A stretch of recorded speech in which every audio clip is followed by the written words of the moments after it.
高市政権が高い支持率を未だに保持してます。この政権は長期政権になってしまうと思いますか？どうだろうね。ホルムズ海峡を開いたら長期政権になるんじゃないですかね。ホルムズ海峡が開くのが短期であるという賭けを高市政権がしていて、なので石油のいろいろなトラブル自体とか塗料ないよねとかっていうのは一部起きてるんですけど、これが来月ぐらいに解決しましたってなると割と短期のギャンブルで勝ったからすげえじゃんってなったりするので、なので割とありなんじゃないかなと思います。アベマの自民党の人は中草不足は濁して逃げましたか？まあまあ濁すよりもアベマプライムに出た時に落差は総量で足りているという人は話し合うつもりがないのか頭が悪い人ですっていう言い方をしたんですよ。じゃあ自民党の人がどちらなんですかって言った時に、落差というのは決められた割合で必ず落差クラッカーで分解できるって言い方をしたんですよね。落差というのがペットボトルを作るポリエチレンですとか塩ビとかを作るものだったりとかアスファルトですとかそのトルエンとかキシレンとかっていうシンナー作るものだったりっていう風に分かるんですけど、でこれは原油の成分によって変わるんですよ。ベネズエラ産とかだとマジ重いのでもうアスファルトぐらいしかできなくて軽いものが作れないんですよ。逆にアメリカ産のものって軽いものしか作れないんですよ。今その足りないと言われてる塗料トルエンとかって常温で液体でガンガン揮発するやつっていうのは落差の中では重めなやつなんですよ。でこれねアメリカのシェール系のだと実はそんなに入ってないんですよっていうのがあって、なので原油の性質によって落差を分解して出てくる化学成分というのは変わるんですよ。ところがその自民党の議員の人は落差は分解したら同じ割合で出てくるって言い張ったんですよね。だから頭の悪い人だと思って濁して逃げるではなく頭の悪さを露呈しメディアで頭が悪いことをちゃんと言って記録を残したっていうので、やっぱ頭が悪い人ってすげえなっていうのを思ったんですけど、やっぱ自民党って足りてるって言ってる人みんな頭が悪いんだと思って。夏野さんが言ってたんですけど、足りなくなるって言ったらむしろ買わなきゃいけないと思う人がいるから、だから足りないのを分かっているけれども足りないと言わないという賢いムーブの可能性も何パーかあると思ってたんだけど、ナフサが分解すれば同じ割合で必ず出てくるんですっていうやべえこいつ頭の悪いやつだと思って、その人ね元環境大臣なので自民党の中でも一応分かってる人なんですよ。自民党ってマジで頭の悪い人が集まってこの方針決めてるんだって分かったので、そういうのは僕はいい勉強になりました。はい、足りないのはね何なのかって話なんですけど、足りてないのは実はね自民党の偉い人は頭が足りないっていうのが証明できたんで僕としてはスッキリです。いやーだからすごいよね。なんかさ一応さ生放送のさ番組に出るんだったらさちょっとぐらい調べてもよくない？ググればねすぐ出てくるよ。原油とかってさ原油を自然っていうのか別にして自然に生まれるものというのは地域とか作られ方とかによって成分が変わるわけで、それを分解したら成分違うじゃん。例えばさ水も成分違うのよ。僕がその飲んでるフランスのパリだと硬水なんですよ。水道水カルシウムとかマグネシウムが多めなんですよ。なので日本茶とかコーヒーを飲むとあんまり美味しくないです。カルシウムとかマグネシウムっていうのが味の成分にくっついちゃうので匂いとかがそんなに出づらくなるんですよ。なので石灰の多い山を通ってくるとそういう成分が水に入っちゃうんですけど、日本の場合は山から消費地が近いので、なので鉱物はあんまり通らないで軟水って言われるカルシウムとかマグネシウムの少ない水なんですよ。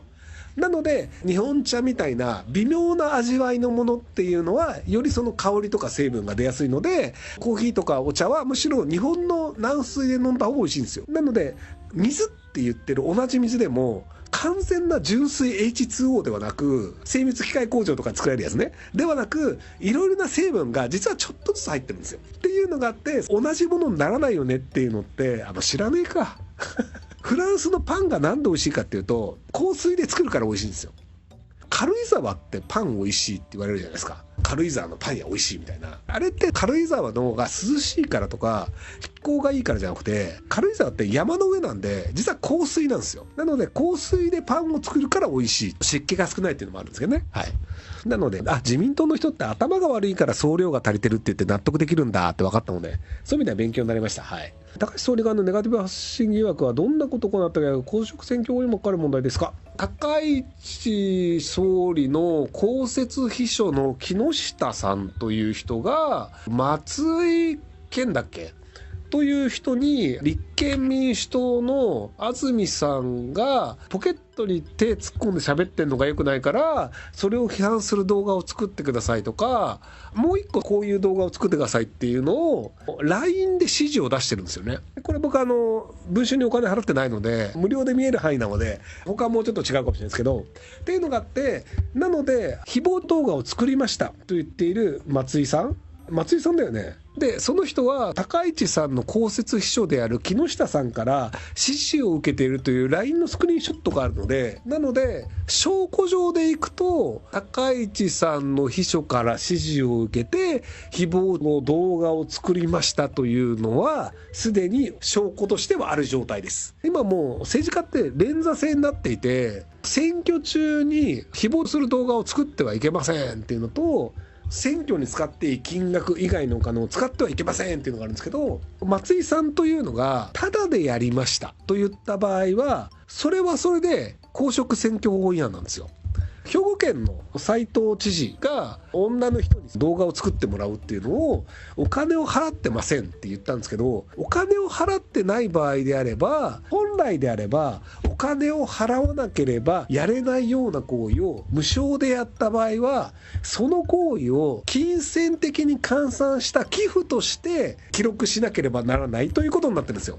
例えばじゃあ普通に仕事としてお願いしたら、動画制作50万円借りますっていうのを僕が仮にじゃあ政治家になって出馬しますって言って、知り合いのひげ親父っていう人が本来であれば50万円かかる動画を作ってあげるっていうのをやって、でもこれボランティアでいいよって言った場合は本来50万のものをタダでひげ親父がやったので、ひげ親父は僕に50万円分の寄付をしたという形で記載しなければいけないんですよ。なので実はタダでやりましたって言ってる時点で寄付の記載ないですよねだと公職選挙違反だし、これが一切無関係の人が勝手にやりましたというのであればそれは関係なくなるんですけど、残念ながら指示をした証拠というのが文書曰くね LINE であるので、なので指示があります、お金も払ってませんであれば、それは寄付の記録がなかったとしたら公職選挙法違反ですよねっていうパターンと、あと早苗トークンというのがあって、仮想通貨を作っていてこれが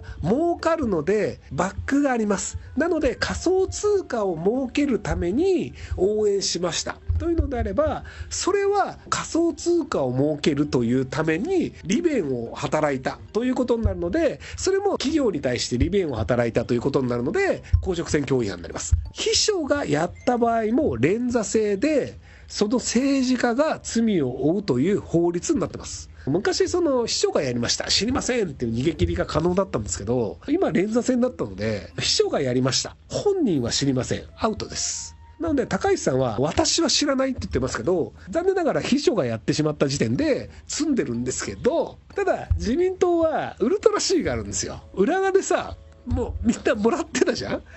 裏側でもらって記載してないんだから、それは脱税ですよね。お金を企業からもらいました、もらったものは記載しなければなりませんで記載しませんでした。じゃあ政治規正法違反、もしくはもらったお金を納税してないから所得税法違反になるかと思ったら、机の引き出しに入れっぱなしで分かんなかったからよく分かんないって言って後から修正しますって逃げ切るっていうのが許されたんですよ。引き出しに入れっぱなしでしたって言っても、いや入れっぱなしでもあなたの所有している机の中に管理しているんですから、これは受け取ったということになり所得税を払ってないということで税金払ってないということで法律違反ですよって税務署の人に言われるんですけど、なぜか自民党の政治家だと言われませんっていうのがあるので、これから多分ねウルトラ C 出てきますよ自民党。やっぱね悪いことするんだったら政治家になった方がいいんじゃないかなって思いますよね。世界恐慌、世界金融危機は2027年3月までに起こると思います？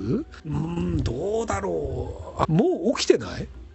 今、石油危機で、例えばインドとかは海外行っちゃいけませんって言ってたりとか、石油関連の価格っていうのが結構上がっていて、今だと日本でも塗装業の人とかが塗料自体が手に入らないとか、シンナー自体が手に入らないとかで、割と不景気が起きてるんですよ。これが世界中でそういう不景気が起きているよねということ自体を恐慌と仮に呼ぶのであれば、もうすでに起きているのではないかなというふうに僕は思うんですけども、そろそろセッショングレードが開発されてどうすればいい？もう来てます。債券の利回りめちゃくちゃ上がってますよ、長期金利。結局